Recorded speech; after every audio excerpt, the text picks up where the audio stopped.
Xenoblade Genesis is the beginning of a completely new storyline and a completely new saga, which happens completely separate and with no connection to every other Xeno game that has ever happened.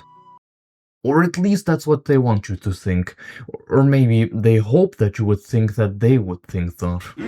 Xenoblade Genesis, just from the name itself, is already identical to a name we had in the past, although more accurately almost had.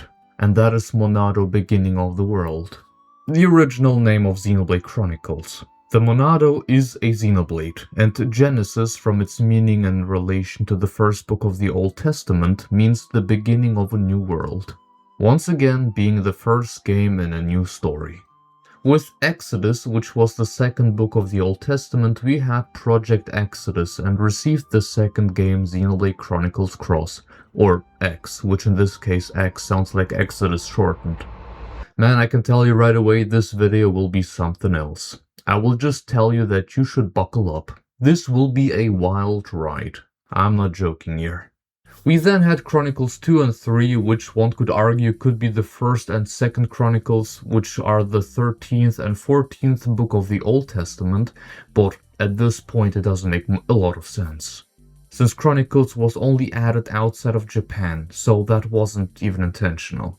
But I feel like the Genesis and Exodus part definitely were. But maybe Leviticus could be Xenoblade 2, with Klaus being the architect and through Pyra him calling to us, in a way.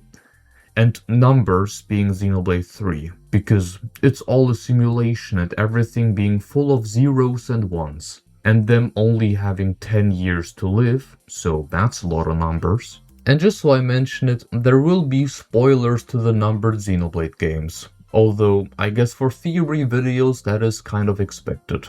But going back to the first Xenoblade, there's actually one more connection that could be made, that I wasn't considering before. And that is the final location that is located in the vicinity of the low Earth orbit, with Zanza as the final boss there. This location being called Sentient Genesis. During that battle, Zanza can use an art called World Reconstruction, changing the background to either a bright blue sky or a red cylinder that looks like a clockwork, and it's seemingly spawning or being born out of the sun.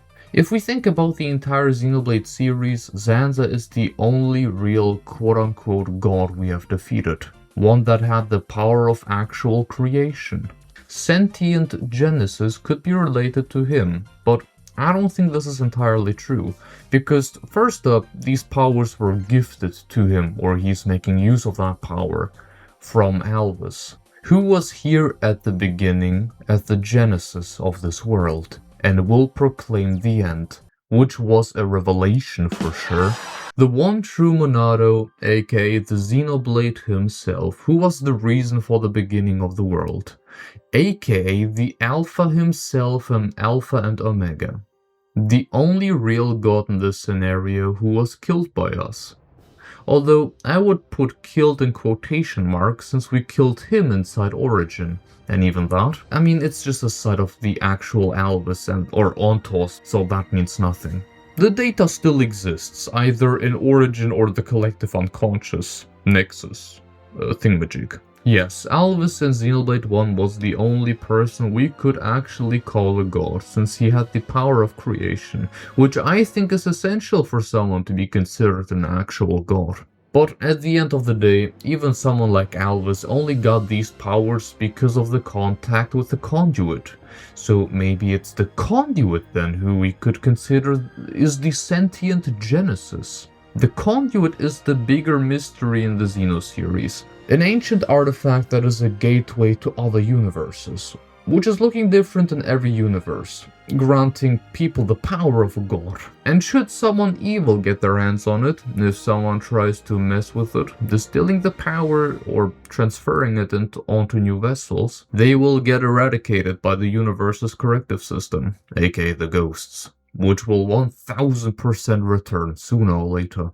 Who isn't to say that Alvis, or specifically Alpha, is the killed god that seeks vengeance? I'm still surprised and curious about his final form from Future Redeemed. Can all Aegis blades do that? Or is he special because he came into a more direct contact with the Conduit, resembling maybe a species yet unknown to us? Another true connection is both A and Alpha having one wing each, them both representing Anima and Animus, as you can also see it in Xenogears, it appearing multiple times throughout the game. Through Anima exists all, water, wind, and fire. But what about Earth? Now, if we talk about Genesis from a biblical perspective, it talks about the creation of the universe and our world, planet Earth, which God has created in 6 days, resting on the 7th. Is this supposed to be a sort of Garden of Eden kind of location? And the 6 suns. It's kind of hard to say how that ties into all of it. They aren't natural, but how about reactors, right, for this whole structure? The glow bluish like you'd know it from nuclear reactors. The only real connection that we could make is if we say that our sun is a star, meaning 6 suns are also 6 stars, and 6 stars are an arms manufacturer related to the Rothians from Xenoblade Cross, which are cat-like people that worked for the Ganglions. Although in this case, I don't think there is any relation or connection being present. The 6 stars were called 6 stars after 6 military strategists who formed the company. I think we can leave it there. The word Genesis also appears in another place, which is related to Melia. Her talent art is called Element Genesis, which has no real connection to Xenoblade Genesis. She can control fire, water, and earth. But man, wouldn't it be cool if it said you can summon fire, water, and wind, and she for some reason forgot how to summon earth and it somehow ties into Xenoblade Genesis? That would be cool, but I think that would mean that this is a sequel of sorts, so let's just throw this theory out of the window. Maybe this whole thing is once again just a titan, Anima, or Anshar, which is giving them life and all, and Leukos being related to leukocytes, and Veseli related to blood vessels, perhaps? And they kind of protect this place from viruses and bacteria, which are just heretics and non-believers.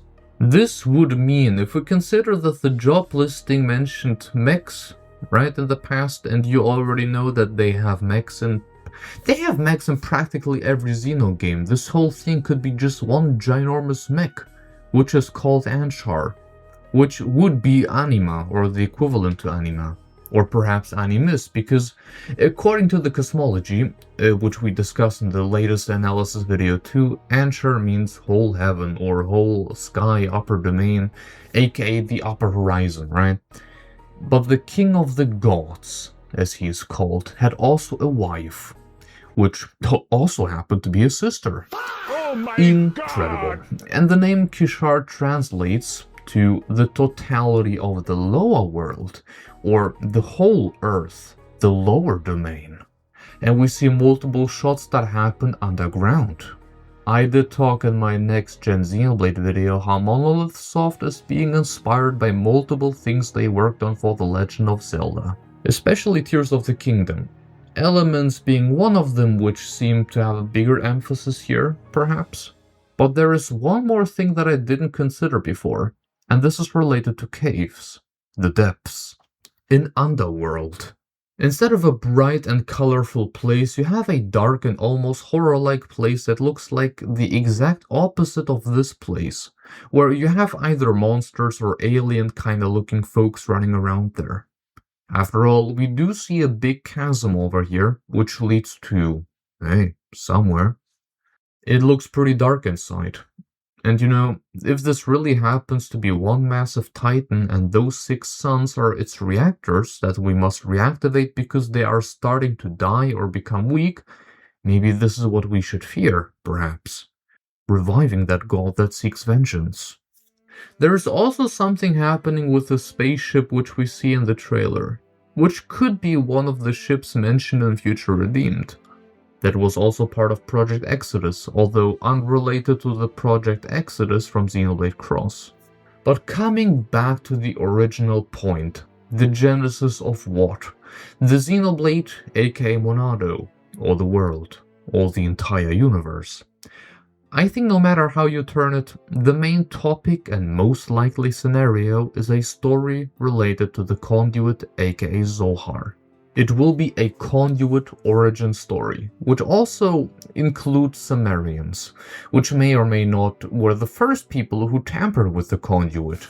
Or maybe it's completely the other way around, in which the Samaarians, who have arrived from a completely different plane of existence, suddenly vanished somewhere, with no way to know where they went. But perhaps they traveled to this universe and accidentally crashed into this artificial sphere. And the ship contained a Zohar from another universe, if that's even possible. Or maybe part of the power. Maybe the Samaarians have killed a god in their universe to get the Zohar in their possession and travel to other universes. They were very technically advanced as a species, doing all sorts of things. We are talking about a Type 3 civilization here at minimum.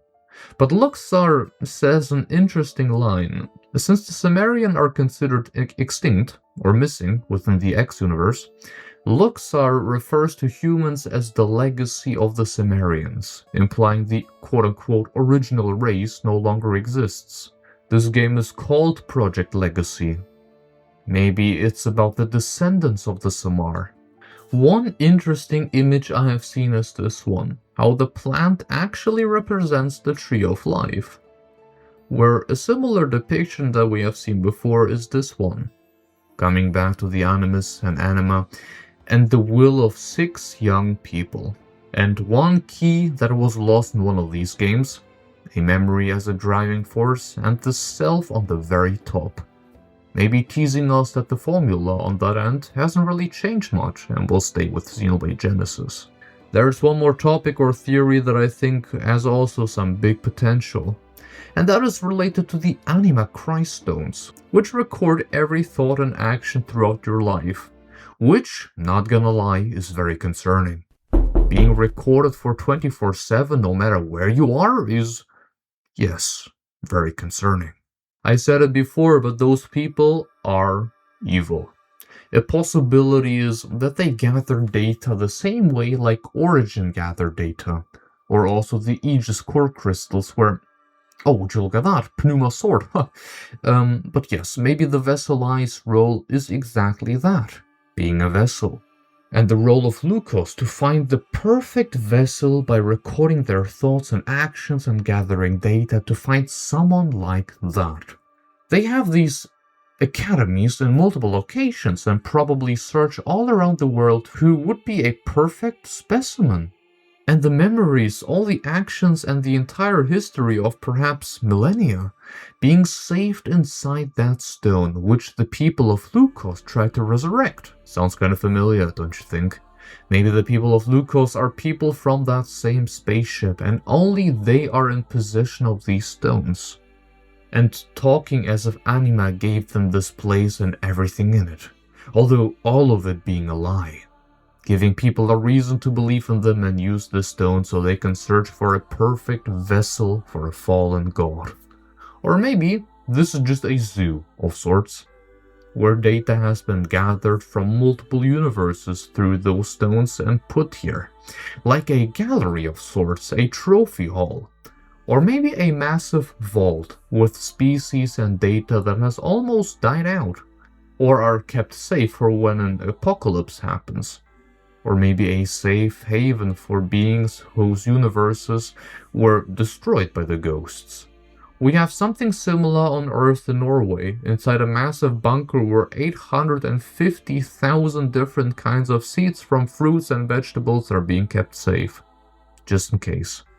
This could serve the same purpose, although I'm not gonna pretend that this place looks like there's a lot happening there.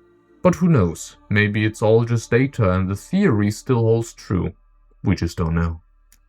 This is all that I could think of. I haven't watched too many analysis videos so things can stay as unique as possible.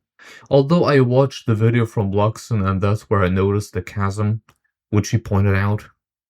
So this is definitely very interesting. Folks, which part do you agree with the most? The Anima Crystones? The Underworld? The thing being a massive mech? Let me know your thoughts in the comments below. Folks, I thank you all very much for watching. Once again, a massive thank you to all the supporters on both YouTube and Patreon. And I hope you have a fantastic rest of your day. Have a good one, everyone. Goodbye.